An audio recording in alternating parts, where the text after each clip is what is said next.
Buenas noches, en nombre de la dirección del Centro 2, Alicia Pérego y quien les habla, Patricia Amra, queremos darles la bienvenida y agradecer a todos los que nos están acompañando en la conferencia de apertura del ciclo 2022. El ciclo anual que hoy comienza es el número 29 y tenemos nuevamente este año el gusto y el honor de contar con la ponencia de Alba Flessler, quien nos hablará acerca de los límites y alcances del psicoanálisis online. Tema muy vigente, por cierto, en tanto que un psicoanalista debe saber acerca de los límites que presenta la virtualidad en un tratamiento psicoanalítico, muy especialmente cuando puede disponerse de la presencialidad. Nuevamente este año, la mayoría de las actividades académicas se realizarán de manera online, ya que en este caso la virtualidad se ha convertido en una excelente herramienta para la enseñanza, difusión y transmisión del psicoanálisis. Antes de darle la palabra a Alba, quiero presentarla formalmente. Alba Flessler es psicoanalista, analista miembro de la Escuela Freudiana de Buenos Aires, institución de la que fue presidente en 1995, y donde dicta su seminario anualmente. El seminario del 2022 se titula De la infancia a la pubertad, tiempos de la sexualidad. Supervisora de numerosas instituciones hospitalarias de Argentina, ha dictado conferencias y seminarios en París, Nueva York, Brasil, México, Chile, Barcelona y en Dublín. Es autora de los libros El niño en análisis y el lugar de los padres, El niño en análisis y las intervenciones del analista, ambos publicados también en portugués por Editorial Sájar y Editorial Discurso, y Niños en análisis y presentaciones clínicas. Todos estos libros fueron editados por Editorial Paidós de Argentina. Ha publicado, en colaboración, entre otros libros, Los discursos y la cura, de Editorial Acme Agalma, traducido al portugués por la Editorial Compañía de Freud, y de Poetas, Niños y Criminalidades, a propósito de John Jonnet, de Ediciones del Signo. Ahora sí, escuchamos a Alba, a quien le agradecemos su participación en este espacio.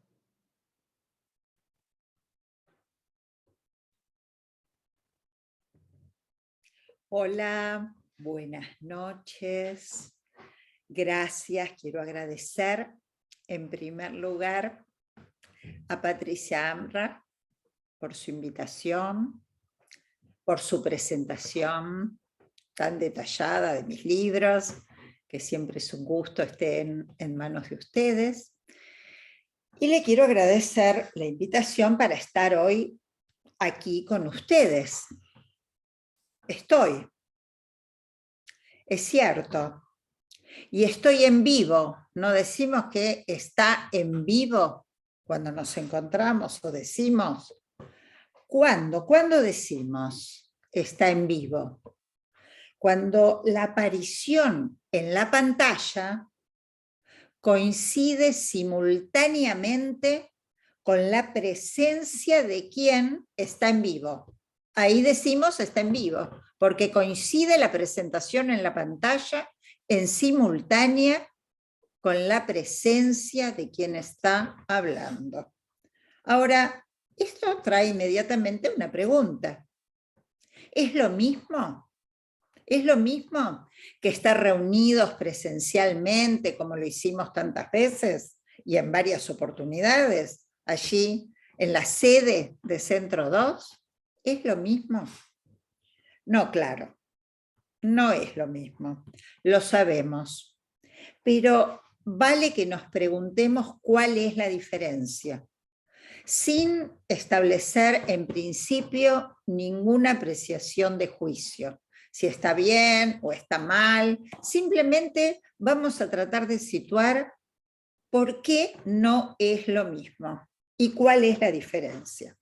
Esto viene en torno a un debate que se ha generado a propósito de lo que nos está tocando vivir, la pandemia, lo que nos ha tocado vivir de la cuarentena, la atención online, que WhatsApp, que Skype, que Zoom, que Meet, nos obligó a ponernos frente a un real que nos lleva a una pregunta hoy. ¿Qué decimos los psicoanalistas ante lo real de nuestro tiempo? Porque ustedes saben, y yo participé de varios debates al respecto, que muchos analistas plantean que sí, que se puede sostener un psicoanálisis online y que efectivamente se trata de sostenerlo y que en alguna medida es un psicoanálisis y que se puede. Y otros analistas decididamente plantean que no se puede, que no es lo mismo, que de esta manera no. Hay un debate, como les decía, he participado de mesas y de lugares de encuentro donde escuché estas dos posiciones, muy sostenidas. Entonces, realmente pensé que esta pregunta sobre qué decimos los psicoanalistas ante lo real de nuestro tiempo nos invita a reflexionar juntos.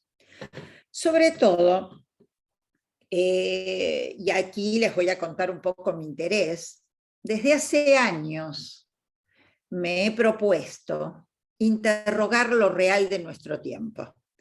Los he invitado en muchas oportunidades a que me acompañen y hemos trabajado cuestiones que hacen a los debates de este tiempo. El tema, por ejemplo, de las nuevas conformaciones familiares. Es un tema que les propuse, trabajemos juntos en torno y guiados con respecto a la pregunta ¿qué decimos los psicoanalistas ante lo real de nuestro tiempo? Este año, Patricia lo mencionó, invité sobre el tema de la sexualidad, que hace a un debate real de nuestro tiempo. Ahora bien, ¿por qué me lo propuse? Porque todos estos temas pueden ser tratados y despiertan apasionados debates ideológicos. Y cuando trato de plantear qué decimos los psicoanalistas ante lo real de nuestro tiempo, me propongo y les propongo que no debatamos desde una posición ideológica, sino que lo hagamos desde una posición que se sostiene de una lógica. Bien, entonces, vamos ante esto a tratar de buscar las respuestas que damos ante un real, porque la pandemia fue un real y nos colocó frente a una conmoción de cada uno de nuestros registros. Fue una conmoción en lo real, porque modificó todos los canales de goce que teníamos trazados respecto de la exogamia, nos vimos privados de muchos canales de goce, nos conmovió todo nuestro simbólico, tuvimos que relacionarnos y producir nuevos significantes. Entrar a la sala no fue ir a la sala del vecino o que me invitaron a un cumpleaños, entrar a la sala fue apretar el botón y tener que entrar al Zoom. Es decir, tuvimos que recurrir también a todo un movimiento de nuestro acervo significante y desde ya nuestro imaginario y la representación que nos hicimos del mundo. Entonces, la pregunta por qué respuestas damos ante lo real de nuestro tiempo desde una lógica pretende o intenta, de algún modo, sin tantas pretensiones, que los analistas podamos darnos una respuesta diferente a la que habitualmente se dieron en la historia del psicoanálisis los analistas cuando se encontraron con un real. Un real le plantea siempre a la estructura algo insumiso al saber, es decir, es algo que excede el saber, las coordenadas teóricas con las que contábamos, es decir, obliga a rebordear algo que se presenta y que se introduce en el saber sabido. Es como si dijéramos, bueno, teníamos un cierto saber hacer en nuestros consultorios, recibíamos a los pacientes, los encontrábamos, le dábamos un nuevo horario. La atención online ya se daba, yo ya tenía atención online antes de la pandemia porque había tenido consultas de pacientes del exterior, tenía grupos de gente que se formaba conmigo en grupos de estudio, Pero convengamos que esto fue algo que se nos vino a imponer de lo real y recurrimos a esto. Y entonces las respuestas que en general se ha dado en la historia del psicoanálisis ante lo real que es insumiso a un saber preestablecido, ha sido dos tipos de respuesta predominantes. Una es que sí se puede, pero que sí se puede, y entonces todo se puede hacer. Por ejemplo, escuché afirmaciones como depende del deseo del analista. Si está el deseo del analista, se puede. Es decir, se puede sostener un análisis online porque se puede, es decir, todo depende, y la presencia está dada porque se da la mirada, la voz, es decir, está en juego la potencia del poder, lo diríamos así, se puede. Y otros analistas dijeron, no, no se puede, y llegaron a suspender sus consultorios hasta que terminara la pandemia. Es decir, las posiciones, podríamos decir, binarias, o todo se puede o nada se puede, están asentadas en lo que en topología llamamos una esfera. En la esfera tenemos lo que está dentro y lo que está fuera. Entonces, o todo se puede o nada se puede. Bien, tenemos solo estas posiciones. Mi experiencia es lo que quiero compartir con ustedes. Mi experiencia. ¿Por qué les digo mi experiencia? No porque haga de mi experiencia ninguna doctrina, sino porque Lacan dice que el psicoanálisis no es una ciencia en el sentido popperiano, es decir, una ciencia exacta donde un observador observa el objeto y tiene de eso sus conclusiones al estilo de los pasos de Karl Popper. El psicoanálisis, dice Lacan, es una experiencia y por eso está en el estatuto de lo científico. Entonces, cuando yo digo mi experiencia, me refiero al modo en que entiendo qué es una experiencia. Es una práctica y una formalización de esa práctica. Entonces, yo les voy a hablar desde mi práctica y desde lo que he podido formalizar de mi práctica en relación a la atención online. Entonces les digo, mi experiencia con analizantes adultos, niños y adolescentes. No sé si ustedes saben, pero muchos de ustedes sí, porque lo hemos conversado, que yo no atiendo por especialidades, sino que para mí se trata de los tiempos del sujeto y de las especificidades del acto analítico. Entonces, por eso digo que atiendo todos estos pacientes porque me ocupo de los tiempos. Entonces, mi experiencia con los niños, con los adolescentes, con los adultos, con los distintos tiempos del sujeto, pero también mi experiencia en las supervisiones, con los analistas que hacen su análisis de control conmigo, o con los grupos que coordino de estudio. Mi experiencia es respecto de la pregunta de si se puede o no se puede sostener un análisis online. Les empiezo por decir, fíjense qué respuesta les voy a dar. Mi experiencia dice que a veces sí y a veces no. ¿A qué se debe? Esto es lo que quiero que avancemos. ¿A qué se debe que a veces sí y a veces no?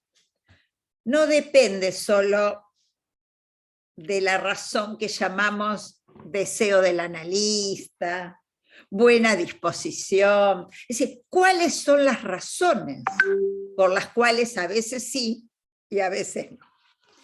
Bueno, veamos.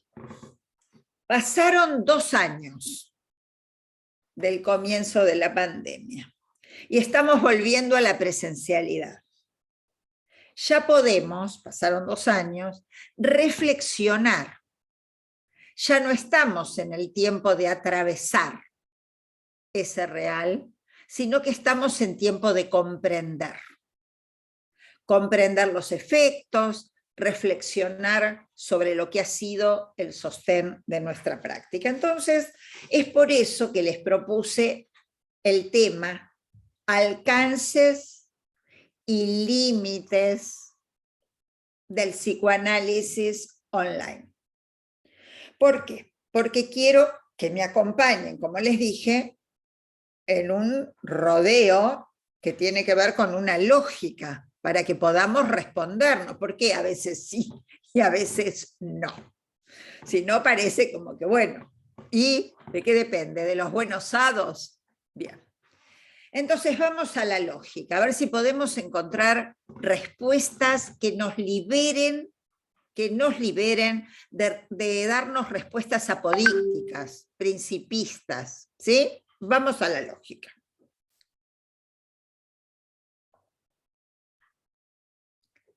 Freud, seguramente ustedes lo tienen presente, esto que decía, dijo que había 3 tareas imposibles: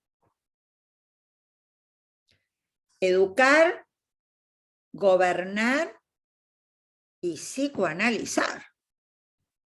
Lo repetimos. Es imposible educar, es imposible gobernar, es imposible psicoanalizar. Y nosotros decimos, ¿cómo que es imposible psicoanalizar? ¿Qué quiere decir? ¿Qué podemos entender por esta afirmación freudiana? Que es imposible. Lo leo con algo que Lacan nos ha acercado. Y les digo mi lectura de qué quiere decir que es imposible. Que es imposible de realizar sin resto. ¿Y qué quiere decir este resto? El resto es un modo de llamar a eso que Lacan planteó que es problemático cuando falta. Dijo así: el problema no es el resto, el problema es cuando falta el resto, cuando algo tapona y no permite que ese resto motorice de lugar a un movimiento. Lo dijo de distintas maneras. También podemos decir que haya un resto es lo que hace que una tarea no tenga una exactitud absoluta, que haya algo que no cierra en una exactitud. No hay una proporción lograda, no es una tarea que se pueda realizar sin resto. Esto es lo que quiere decir con la cita de Freud y de Lacan. Entonces, ¿a qué voy? ¿Por qué lo traigo? ¿A qué viene recordar que es una tarea imposible, que es imposible de realizar sin resto? A que lo que quiero proponerles es que entonces situar lo imposible, delimitar lo imposible, es necesario para un acto posible. Si delimitamos lo imposible, hay acto posible. Si delimitamos lo imposible, entonces tenemos una ganancia. Fíjense ya para ir rompiendo lo binario de estas dos posiciones. Si delimitamos lo imposible, entonces la primera ganancia que tenemos es que el acto analítico no caiga ni en la omnipotencia del todo se puede, ni en la impotencia de nada se puede. Lo imposible y su localización es condición entonces para que lo posible tenga cabida. Si no, es bastante probable que en el acto del analista, o mejor dicho, en su práctica, el analista oscila entre la omnipotencia o la impotencia.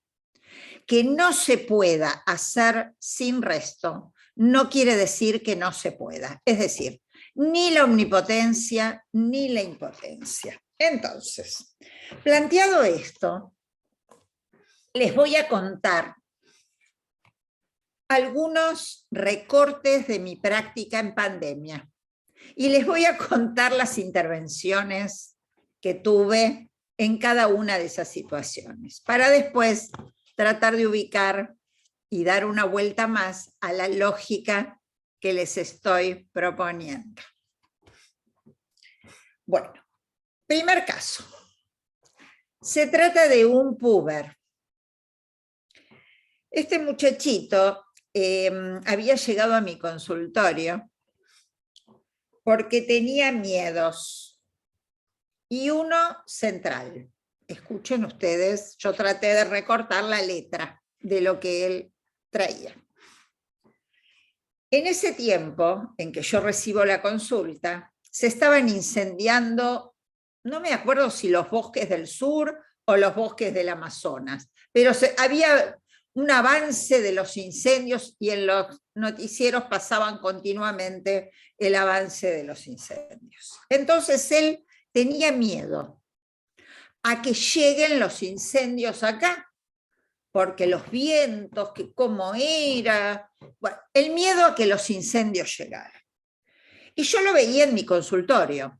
En el consultorio él hablaba, a medida que iba mejorando un poco en sus miedos, a medida que iba hablando, pero hablaba de su preocupación, porque él estaba en el colegio y le costaba concentrarse para estudiar.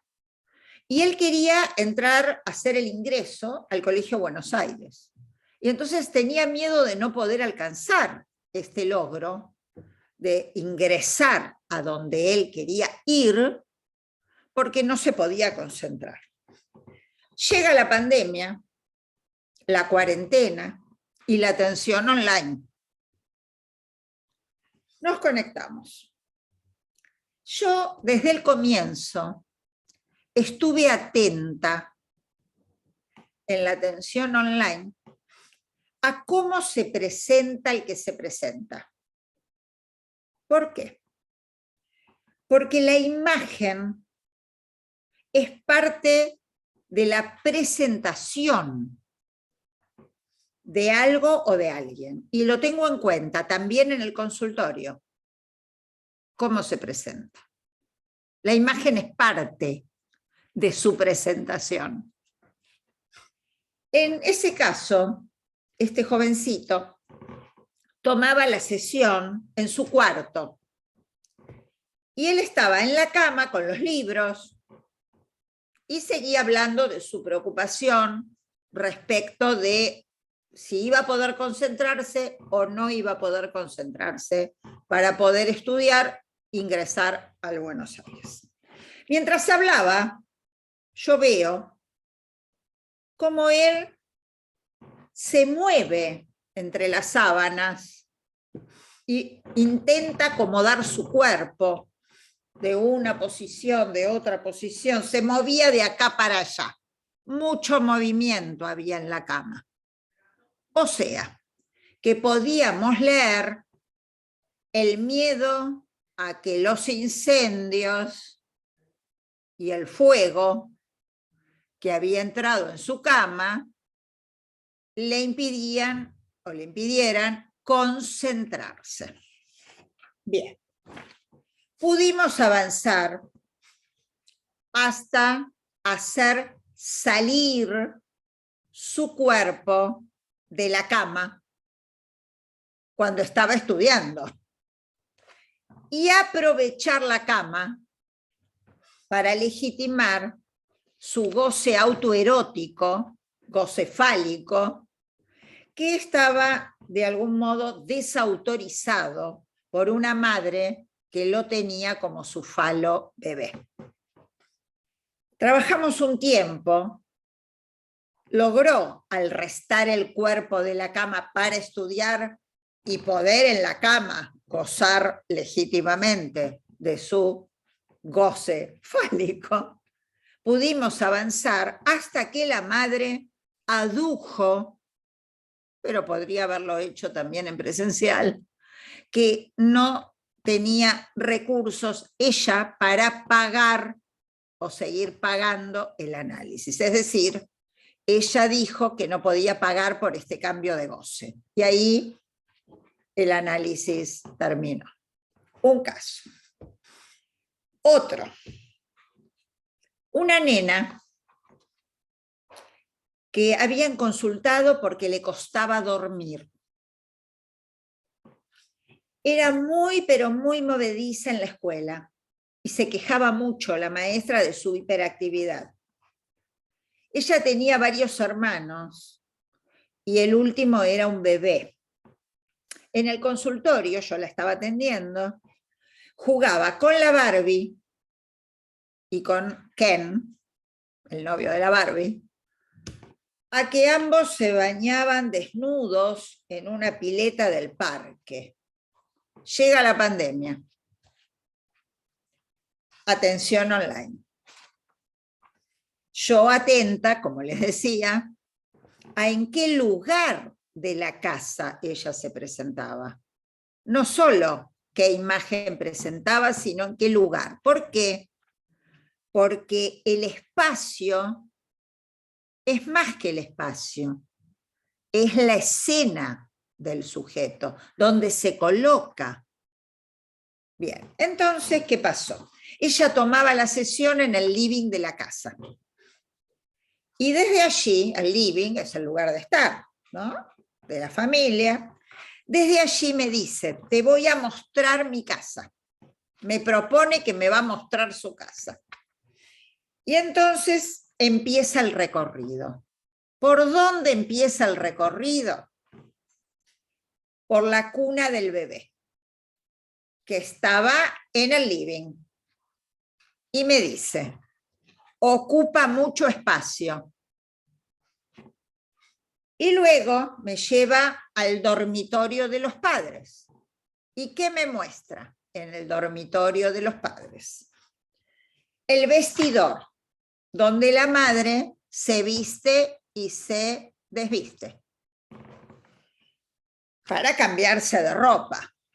Y también abre un cajón y me muestra que la madre tiene allí los juguetes que solo ella puede dar. Es decir, me muestra que la madre tiene algo guardado en ese lugar que a veces lo da y a veces no lo da. La tarea de investigación continuó, es decir, ella estaba investigando. ¿Qué investigaba? El goce de los padres teniendo tantos hermanitos, el nacimiento de tantos hermanitos. Pero ¿qué pasaba? Mientras estaba conmigo, la escena se veía interrumpida por la entrada de diferentes integrantes de la familia al living de la casa. Entonces pudimos hacer un pasaje a un lugar más íntimo. Fuimos a su cuarto. ¿Para qué este pasaje? Para limitar la irrupción, podríamos decir, de los hermanitos en su espacio íntimo. Pero no lo pudimos lograr. Es decir, que no se trataba solamente de cambiar del living al dormitorio para que ella pudiera tener lo íntimo. De hecho, la desvelaba todo este tema a punto tal que no podía dormir. Ustedes saben que para poder dormir es preciso que haya una introversión, una retracción hacia lo íntimo. Todo este tema del goce y la presencia de los hermanitos, evidentemente no alcanzaba con un pasaje a la habitación. Entonces, ¿qué hicimos? Como lo íntimo no se lograba, empezamos a encontrarnos en la plaza. Le propuse encontrarnos en la plaza y le empecé a dar sesiones en la plaza, donde en la sesión no irrumpían los hermanitos. Al poco tiempo pudo empezar a dormir bien, ¿sí? Es decir, se recompuso la posibilidad de la intimidad. Otro caso. Este caso no es un caso de mi consulta, lo relató una alumna mía de uno de mis grupos de teórico-clínicos que yo coordino, y se trata de un caso de un adolescente que en plena pandemia pide ver urgente una psicóloga. Se le ofrece la atención online, ella atendía en un centro de salud, pero no quería online, quería presencial, solo presencial. Entonces la analista, que tenía permiso especial, ¿no? En ese momento se tenía permiso especial para circular, la recibe en el centro de salud, con todo el protocolo, y escucha el monto de angustia que tiene esta adolescente, que realmente hasta le costaba hablar. No se le escapa al analista la situación familiar. ¿Qué situación familiar? En cuarentena, 8 integrantes de la familia viviendo en un mismo ambiente. Ella duerme con la mamá, dormía con la mamá, ¿sí? Entonces, toda esta proximidad y falta de distancia, al analista no se le escapa, la escucha muy angustiada, la dificultad para hablar, y finalmente logra decirle que le pasó algo con el hermano y que no sabe cómo explicarlo. No sé cómo explicarlo. Insiste, no sé qué era eso, no sé si era algo como amor.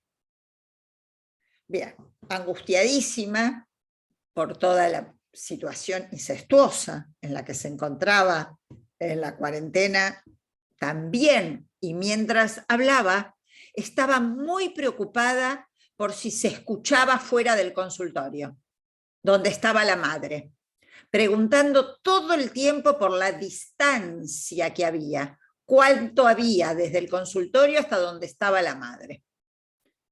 Es decir, esta adolescente necesitaba la presencia real que pusiera distancia con la madre, con la que la muchacha dormía.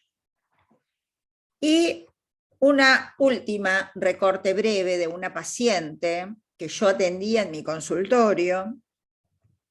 Ella estaba transitando un duelo por la muerte de alguien querido y en pandemia perdió en pocos meses varias personas significativas para ella.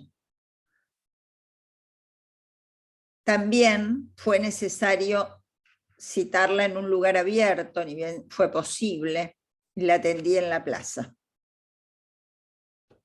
para que pudiera avanzar el trámite de duelo. Bien, vamos a la lógica.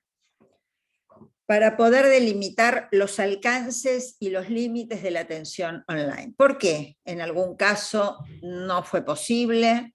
El caso del adolescente se negó rotundamente a que fuera online.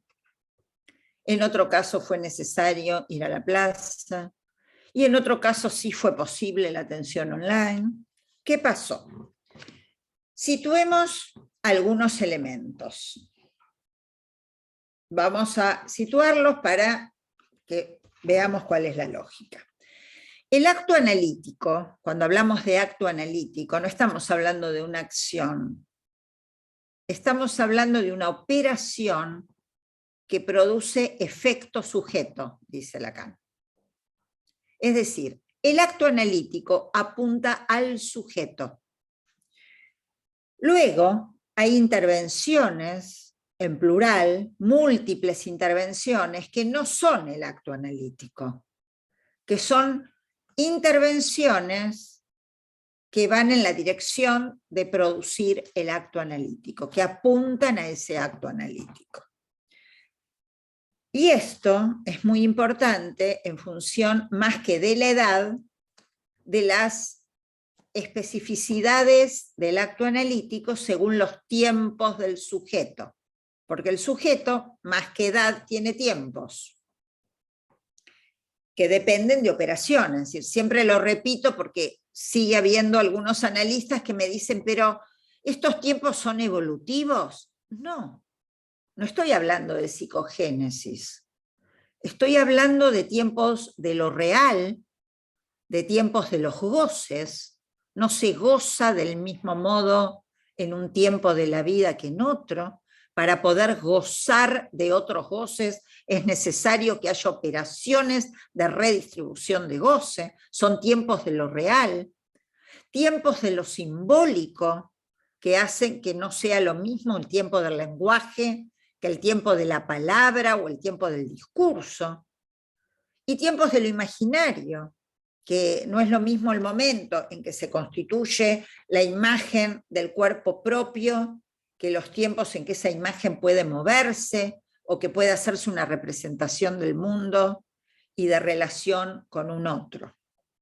Entonces, el sujeto está conformado por real, simbólico e imaginario. Y las intervenciones del analista son intervenciones en los tres registros. El analista interviene en lo real, interviene en lo simbólico e interviene en lo imaginario. Real, simbólico, imaginario los presenta Lacan anudados y nos advierte el hecho de que estén anudados, nos advierte que si uno interviene en solo uno de los registros, está desconociendo la estructura del nudo. Si un analista cree que se trata solo de intervenir en lo real, otro solo intervenir en lo simbólico o en lo imaginario, está perdiendo la dimensión de lo que implica el anudamiento en la estructura del sujeto. Entonces, ¿por qué lo menciono? Así brevemente, lo he desplegado muy minuciosamente en otros encuentros nuestros, doy en alguna medida por sentado que ustedes lo conocen, porque estos tiempos, como no son evolutivos, dependen de la dialéctica del sujeto con el otro real. Y cuando digo real, me refiero a un otro constituido también por real, simbólico e imaginario. Entonces, en esos tiempos de constitución hay predominio. Hay tiempos de predominio de lo imaginario, tiempos de predominio de lo real y tiempos de predominio de lo simbólico. Esto podemos ubicarlo, por ejemplo, el momento de constitución del cuerpo por identificación a la imagen especular es un tiempo de predominio del imaginario. Y así podemos encontrar, por ejemplo, el tiempo del despertar, que Freud llamó primero y segundo despertar, es un tiempo de predominio de lo real, pero siempre es real anudado. Entonces, en estos tiempos también es posible reconocer que hay tiempos en los análisis, en que hay predominio de lo imaginario, tiempos que hay predominio de lo simbólico y tiempos que hay predominio de lo imaginario, de lo simbólico, de lo real. Por ejemplo, en tiempos en que alguien está produciendo simbólico, asocia, trae sueños, es un tiempo de predominio de lo simbólico. Pero hay otros tiempos del análisis en que se presenta, Lacan lo hace con su topología, nos muestra, por ejemplo, con el 8 interior, para quienes quieran ahondar en el tema, que si un análisis avanza por el circuito de la regresión de la demanda, hay un momento en que va a aparecer algo más real en la transferencia. Suele ser el momento en que muchos analistas, porque se presenta el goce en la escena analítica, dicen, uy, ¿por qué me dedico a esto? ¿Por qué mejor no me fui al campo? ¿O me dedico a la cocina? En fin, porque son tiempos de una movilidad transferencial diferente. Ahora, ¿por qué lo menciono? Porque cada uno de estos predominios en el análisis requiere de intervenciones diferentes. No es lo mismo el tiempo de despliegue de lo simbólico, de los recursos simbólicos, de esos pacientes que el analista dice, qué maravilla, tuvo un lapsus, qué bueno, tuvo un sueño, o qué bien, habla, asocia, trae el síntoma, que esos momentos en que el paciente empieza a jugar en la transferencia y la vertiente real de la transferencia, y se requiere, dice Lacan, la presencia del analista. Es el punto T de la transferencia, lo llama Lacan, es decir, es un tiempo en que, como decía Freud, nada se juega en absentia ni en efigie.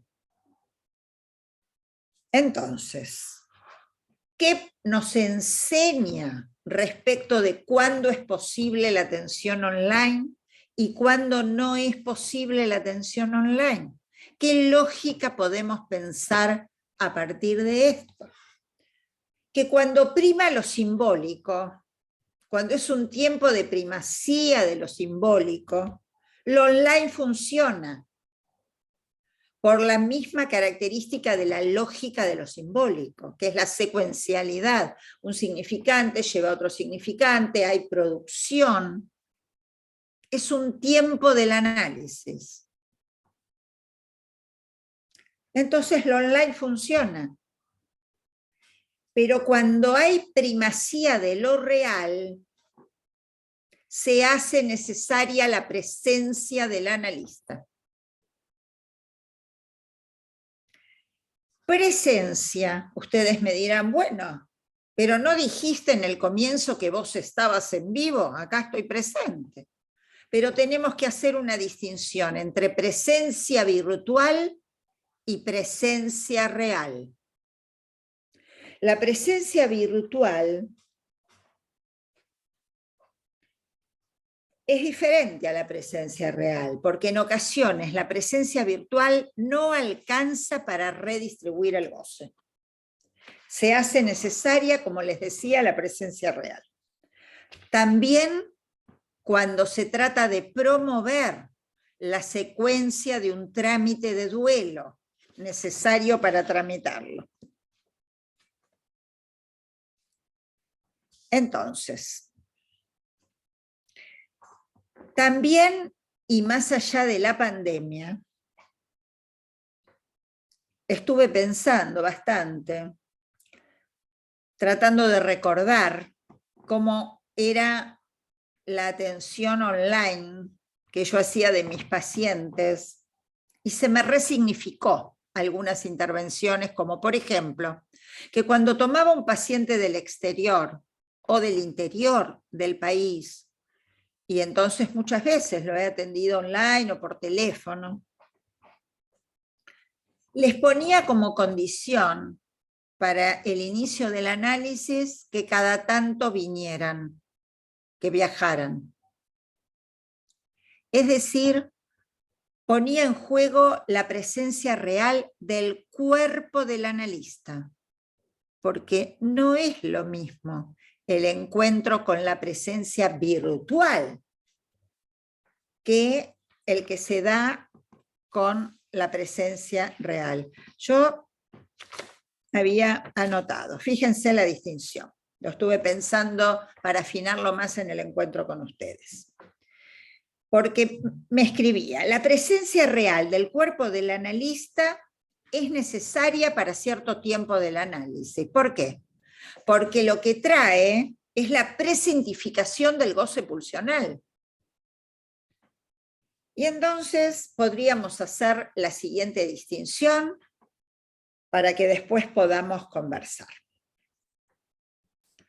La presencia virtual, y la llamo presencia, la presencia virtual coloca el objeto real, porque está la mirada, está la voz, coloca el objeto real en la escena virtual. En cambio, la presencia real coloca el objeto real en la escena real. Entonces, la presentificación del objeto en la escena virtual es la presencia de un goce, pero mediatizado por la pantalla. Bien, yo pude pensar hasta acá. Como les decía, estamos en tiempo de comprender no en tiempo de concluir los efectos de lo que estamos atravesando. Pero creo que ya bastante podemos ir pensando. Yo de todas estas cuestiones lo que comparto con ustedes. Así que ahora voy a abrir un espacio para que podamos conversar y también escucharlos a ustedes, porque como ustedes saben, cuando estamos intercambiando algo de nuestra práctica, es importante ver qué está pasando también, qué opinan, qué reflexionan otros analistas, para poder hacer avanzar el psicoanálisis. No hay manera de poder hacerlo avanzar de modo solitario.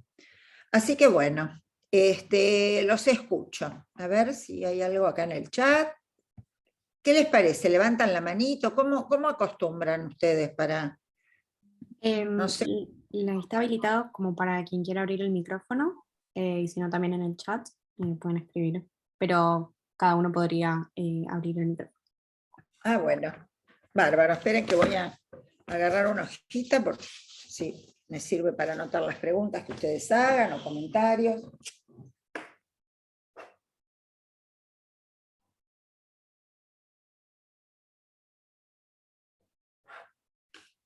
Todos juntos, no, ¿eh?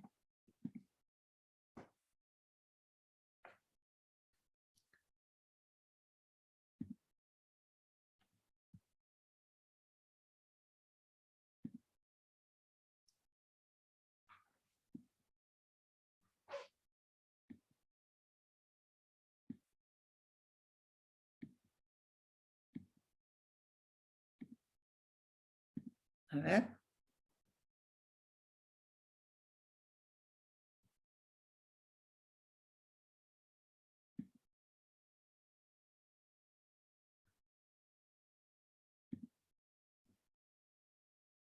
Bueno, cuenten algo de su experiencia. Seguramente ustedes también han atravesado por todo esto.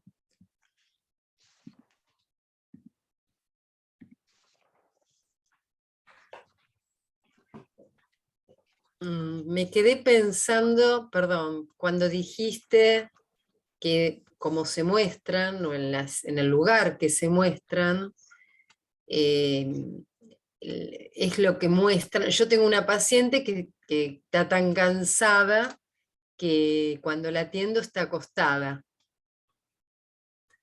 Bueno, trabaja en una fábrica, se levanta muy temprano, y comentaste algo de esto, cómo se presentan. Sí, claro.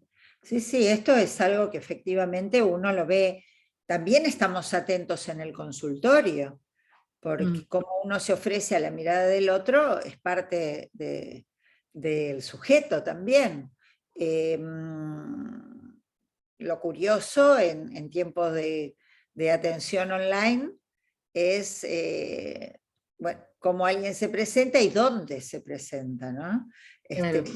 Que van al auto, los que se encierran en el baño, en fin, el lugar, ¿no? Una paciente que siempre en el baño y ella identificada en su fantasma un objeto de mierda, ¿no? De modo que no era casual que fuera el baño el lugar donde ella tomaba la sesión. Creo que tampoco tenemos que hacer de esto un abuso y una significación extensiva, pero si en el discurso se ubica, es parte, ¿no? Por eso digo que no es el espacio de lo que se trata, sino la escena, ¿no? Es decir, Claro. es diferente. El espacio es la geografía. Es decir, uno puede estar en el consultorio sentado en su sillón y no armar la escena analítica. Es decir, puede ocurrir, ¿no? Es decir, y Freud en un tren pudo interpretar el caso aliquis. Es decir, que la escena es efecto de discurso. En ese sentido, lo online permite armar la escena. Por eso digo, a veces sí, a veces no, se arma la escena. Siempre que no haya, en ocasiones, un real que es tan desbordante que impide el armado de la escena, por ejemplo, de la intimidad o del encuentro. ¿Sí? Entonces, no se puede generalizar. ¿Sí? Atención online o no atención online. A veces sí, a veces no, dependerá, ¿no? Si no se puede armar la escena analítica y no hay recursos simbólicos productivos, Entonces, no se trata de empecinarse que la resistencia sea del analista, ¿no? Yo te quiero hacer una pregunta, Alba. Vos viste que en las pantallas de Zoom, además de ver a la persona que está en el otro lado de la pantalla, también el analizante se observa a sí mismo, cosa que no ocurre en el modo presencial. Es decir, generalmente uno no se ve hablando cuando está tirado en el... ¿Qué efecto tiene esto? Porque normalmente uno no se observa cuando uno está hablando. Esto se nota, digo, porque vos hiciste mucho hincapié, ¿verdad?, cómo se presenta el analizante, lo cual es sumamente interesante porque dice mucho, pero también, ¿qué pasa con este analizante que se está viendo hablar? ¿Esto influye? Te quería preguntar sobre esto porque es algo que a mí me llama mucho la atención.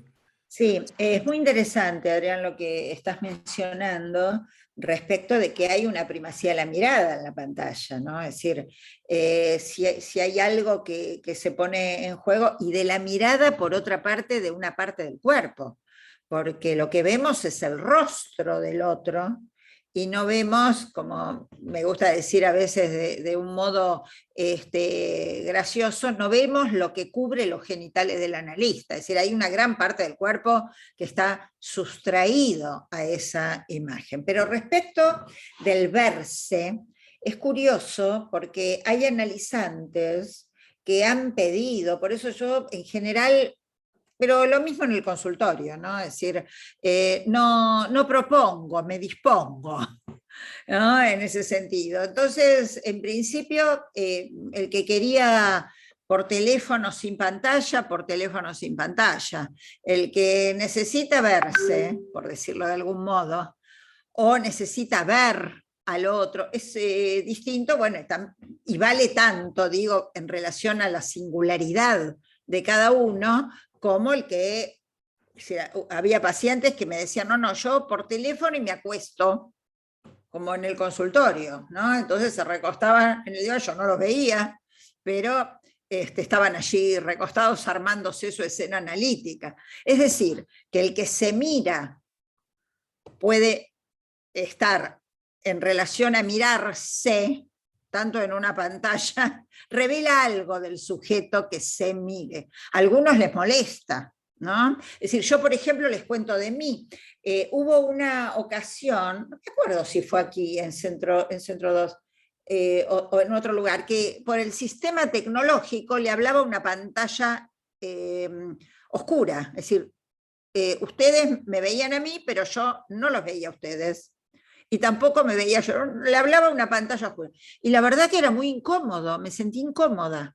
Es decir, después me quedé pensando, claro, quiere decir que uno necesita la representación de la presencia del otro para poder hablar. Es decir, cuestiones que no las habíamos pensado nunca. Bueno, esto que vos decís también, es decir, ¿qué efecto tiene?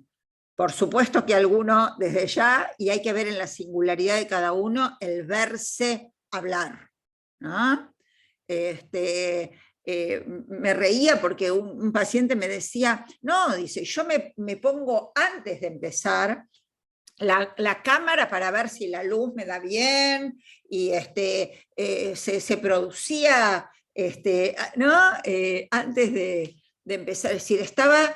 Pero bueno, es su manera de traer la mirada. Por esta vía o por otra iba a aparecer. Pero es interesante la acotación, sí, por supuesto, a tener en cuenta como variable, ¿no? Y en ese mismo orden, te quería preguntar, con todas esas satisfacciones, por ejemplo, orales, que se dan en esta modalidad online, donde los analizantes podemos tomar un café, satisfacer, porque en realidad no nos estamos alimentando, nadie está carente de azúcar como para tironear en un vivo y de pie en una sesión. Estamos satisfaciendo, y cosas que en el consultorio no sé, a mí nunca se me ocurrió ir con un café de Starbucks Bueno, pero muchos pacientes sí, ¿eh? Han venido con el Starbucks o con alguna pastillita que necesitan ponerse en la boca. Sí, sí, pero son datos, por supuesto, que a considerar, ¿no? Es decir, por ejemplo, una paciente que tomaba su sesión en el dormitorio recostada en la cama matrimonial, ¿sí? Y tomaba mate, ¿no? Bueno, es decir, apareció toda la cuestión de lo que pasaba en esa cama. Es evidente que ella, digamos, chupaba mate en la cama, ¿no? Es decir, después apareció todo el tema de la cama. Nunca lo denuncio, nunca le digo, ¿qué haces en la cama? No, no, porque me parece que no se trata de violentar el imaginario, sino de poder leerlo como parte del discurso. ¿Sí? Es decir, no siempre a alguien que esté en la cama le pasa algo en la cama. Es decir, tampoco ¿sí? Vamos a hacer esto siempre es una pipa, ¿no? Ni no siempre es una pipa, ni siempre es una pipa. Hay que escuchar el discurso, ¿no? Pero sí estar atentos porque es parte del modo, ¿no? Que es parte del discurso, digo yo. ¿Sí? Los 3 registros. Gracias.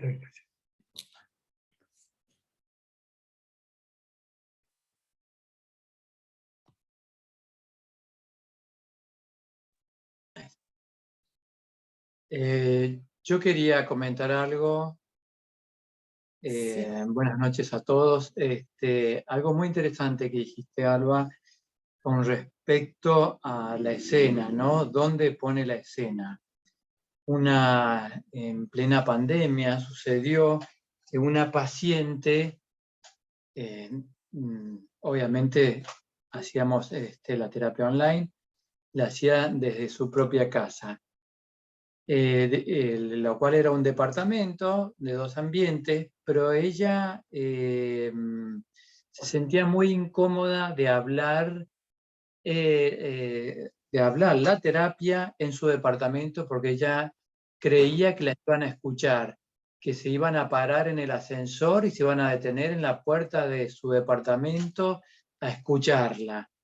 Y se perseguía mucho con este tema, hasta tal punto que una vez una sesión la hizo caminando, lo cual fue peor, porque fue imposible, porque la interrupción era de todos lados y por todos lados, entonces tuvimos que trabajar ese tema. Pero me pareció muy interesante esto que dijiste vos, qué interesante esto, la ponencia, ¿no? ¿Dónde hacen la escena? Y lo que implica para ellos también. Porque tal vez ir al consultorio de uno no les pasaría esto. No, claro Igual que no. habría que ver si no hay algo de paranoia, ¿no?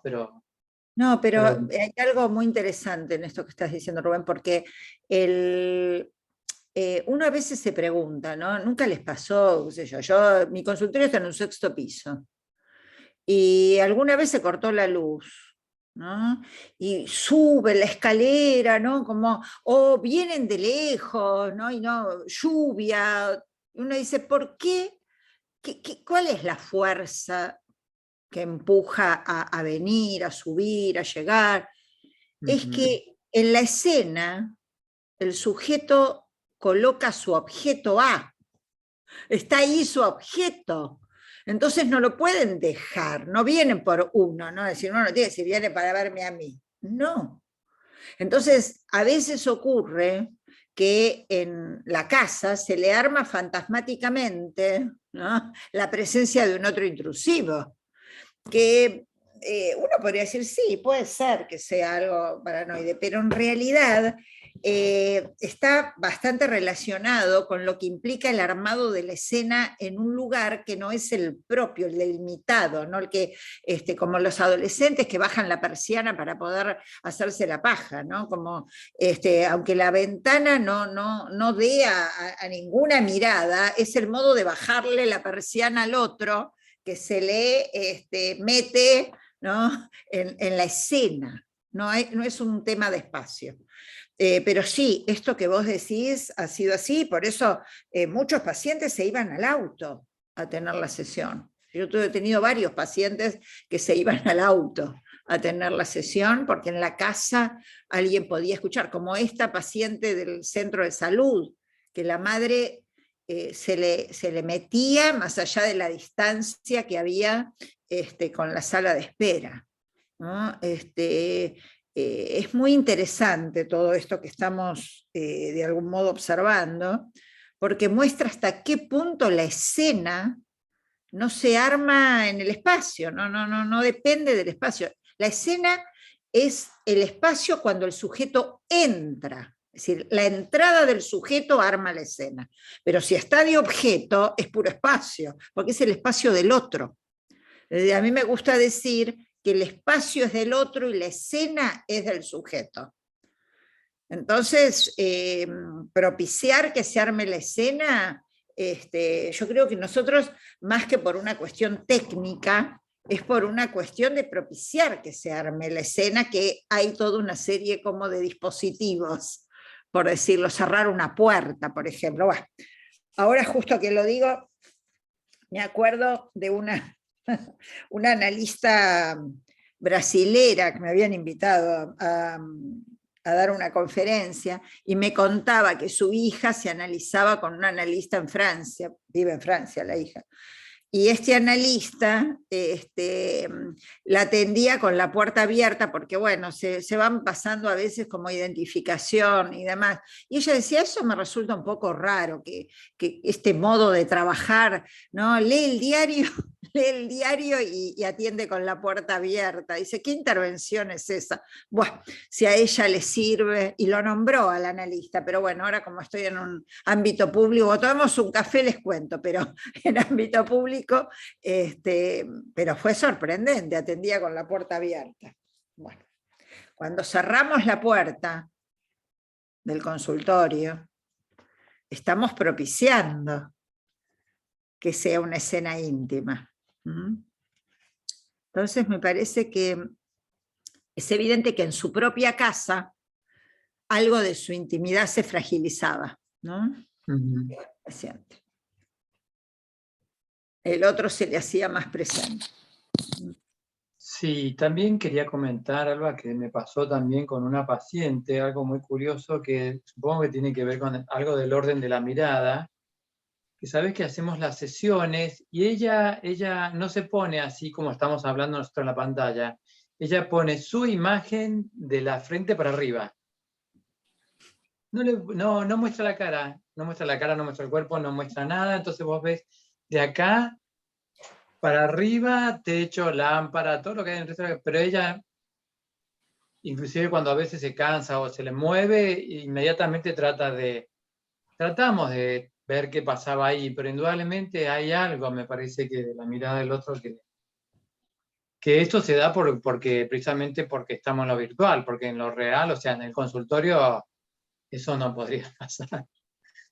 No, por eso, me parece que si uno delimita lo imposible nuevamente, puede ver lo que se juega en lo posible. Me hiciste acordar de los chicos que usaron la pantalla, por ejemplo, en el juego, para jugar a la escondida, salirse de la pantalla como un modo de sustraerse a la mirada del otro. Y jugábamos, incluso en el juego de la mirada, porque en realidad el juego siempre es un juego del objeto, presencia, ausencia del objeto. Entonces, por ejemplo, agarraba de repente, ¡pum!, se iba, detener el video, plum, ¿no? Y entonces me hablaba, pero no la veía, a ver qué es lo que... Entonces yo la llamaba, me acuerdo, ¿no? Decía, ¿dónde estás? Te escondiste, te voy a buscar. Es decir, una nena que no había sido buscada. Esto con esta frase más fuerte, ¿no? Que implica en su vida no fue buscada y tenía una cierta melancolización por eso, ¿no? Entonces se hacía buscar, ¿no? Si desaparecía, uno puede decir, si uno está contextuando lo que ahí pasa, no le va a aplicar a todos poner la pantalla, ni a todos el salir de la pantalla. En el caso de ella, se trataba de eso, de desaparecer para que el otro la busque. Entonces yo jugaba a eso, ¿no? A llamarla, a buscarla. Me decía, ¿dónde está? Yo que te estaba esperando, le decía, ¿no? Y entonces jugábamos a que el otro la esperaba. Cuando en realidad no hubo dulce espera en el caso de la vida de ella, ¿no? Entonces, es interesante estar Sí. atentos. Sí. Tengo una pregunta para hacerte de algo que dijiste que me quedé pensando. ¿Por qué es importante la presencia de lo real en el duelo, del cuerpo del analista en lo real? Sí, está bien, es bueno lo que vos decís, porque funciona de sostén. En Pero ese ¿de qué manera de sostén? Porque no va a ir a abrazarlo. Eventualmente puede ser, no soy partidaria de ir a abrazar a los pacientes, pero Pero por depende. esa condición de duelo me refiero, ¿no? Porque A veces hay el cuerpo no puede sostenerse, hay un desvanecimiento hay como de... una desintegración. Los mismos pacientes Claro, dicen que con pero la muerte sienten como que se sí, desarmaron, se porque desintegraron. porque Lacan dice que cuando hacemos el duelo, solo podemos hacer el duelo por aquel del que fuimos su falta. Es decir, que el lugar que duelamos es el lugar que tuvimos para el otro. Claro. Entonces, la pérdida del otro real desestabiliza eso que era el lugar que se tenía para el otro. Lo que se tenía. Que se tenía, pero para que sea así, es decir, hay momentos, por eso está descrito, ¿no? Que se genera astenia, una sensación de que no se puede sostener el cuerpo. Entonces, la presencia del otro real funciona como sostén, en ese sentido, soporte de ese cuerpo que no puede sostenerse, no es solo abrazarlo, sino esa presencia real. Casi lo diría en estos términos. Vieron que para que un chico pueda irse a jugar a la casa de un amiguito, cuando se despide, cuando se separa del otro, mira a ver si el otro está ahí, se queda mirándolo, desapareció. Es decir, para poder sostenerse en esa separación necesita de la presencia. Entonces ahí la presencia no es la presencia del objeto pulsional de goce como cierto tiempo del análisis, donde si uno no hace esa presencia, los análisis se estancan. Son esos análisis que no pasan, yo digo, bueno, el paciente sabe todo lo que le pasa, pero no cambia el goce, ¿no? En cambio, en los duelos, cuando son además tan arrasadores, ¿no? Porque estamos hablando del tiempo, es decir, todo duelo implica un trámite que requiere pasar 2 veces por la ausencia. Por eso en general un duelo normal son 2 años. Y cuando es un duelo tras otro duelo, tras otro duelo, la irrupción de todas esas pérdidas desestabiliza. Entonces la presencia real del otro que sostiene es como la mirada real en el momento de mirame mamá que me tiro el tobogán, ¿no? Como hasta que se puede incorporar la presencia que se tuvo del otro y sostenerse. Pero en ese sentido la presencia es sostén, no es presencia de goce, es sostén. Sí, estaba pensando en lo que decís, claro, ahora lo puedo unir un poco más. Claro, ante la ausencia del otro, que es lo que se le representa, uno hace presencia precisamente en esa ausencia. Entonces, Y como soporte para que se pueda hablar, porque al hablar, soporte. producir simbólico bordea lo real. Un duelo Claro. requiere de la palabra, no del corte, requiere de la palabra, que es un modo de bordear, ¿no? esa ausencia. Aquí, había alguien levantó la mano, ¿no? Sí, puede ser. Sí, Hola, sí, Alba. hola, ¿qué tal? ¿Cómo estás? Bien, quería preguntarte cómo inventaste vos el pasaje a diván, sobre todo en pacientes virtuales, pero que no han tenido experiencia analítica. No propuse diván a nadie en la época de online. Gisela, no. Ah. No, ¿Y con estos porque pacientes que has tenido en el exterior o en el interior del país? no. Con No. los pacientes que cuando vienen a la sesión, algunos sí se acuestan, pero muchos pacientes hablan y no están así en la pantalla. Ah, Van encontrando su manera de entrar en su propia escena, no mirar tanto al otro. Muchos pacientes en análisis avanzados no piden la pantalla, hablan, ¿sí? Porque no va de suyo que el online tenga que ser con pantalla. El online puede ser, si hay pacientes que hablan y no necesitan de la pantalla, simplemente se contactan, ¿no? Antes por teléfono, cuando no existían las computadoras, pues yo ya me estaba acordando cuando estaba pensando y reflexionando sobre estos tiempos, que yo ya atendí a una paciente, me acuerdo que vivía en Nueva York y la atendía por teléfono, ¿sí? La atendía por teléfono, pero eso sí, viajaba, me acuerdo, una vez al año a verme en el consultorio.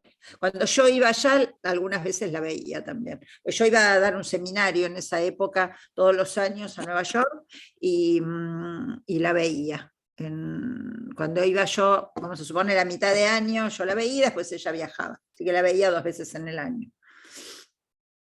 Pero diván no. Diván no.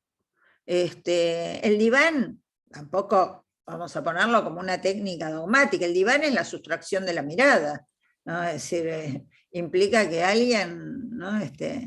Y el descanso del analista, que no tiene que estar.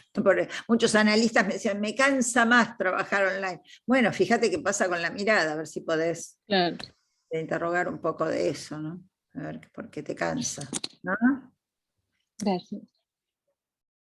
Bueno, una pregunta más y cerramos por hoy, ¿les parece? Espero que hayan quedado muchas preguntas, pero si es que hay alguna más, y si no, bueno, nos despedimos por hoy. A ver, si hay alguien más. Bueno, será hasta la próxima entonces. Un gusto haber estado con ustedes. Les mando Gracias. Muchas gracias, Alba. Nada, de nada. Que estén bien. Muchísimas gracias, Alba. Excelente. Espero vernos pronto en persona, personalmente, como dice el cómico de la televisión. Muchas gracias. De nada, chao, chao.